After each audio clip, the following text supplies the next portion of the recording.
আজ আমার ইনডোর প্ল্যান্টসগুলোর সঙ্গে একটু আলাপ করাই। এটা আমার লাকি বাম্বু, তার পাশে রয়েছে এটা মানি প্ল্যান্ট, এটা মা লাগিয়েছে মানি প্ল্যান্টটা।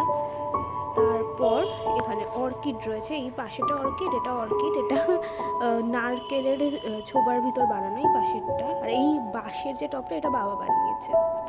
এইটা এই অর্কিডটা আমার টিচারের বাড়ি থেকে নিয়ে আসা। তো তার পাশে এইটাও অর্কিড, এটা ওই নারকেলের ছোবা দিয়ে বানানো, ভিতরে একটু কাঠকয়লা দেওয়া রয়েছে। নিচেও অর্কিড রয়েছে, এইখানে 3-4টে অর্কিড। এগুলো ওই গাছটা দিয়ে যে ডাল বেরিয়েছিল সেগুলো কেটে লাগানো। অর্কিডে এরকম না করলে গাছগুলো বাঁচতে পারে না। আর এই গাছটার পাতাগুলো এত সুন্দর, এটার নামটা আমি ঠিক জানি না। আর হচ্ছে এটা হচ্ছে লেমন গ্রাস। আমার মতো চা খেতে যারা ভালোবাসে তাদের জন্য তো পারফেক্ট গাছ এটা।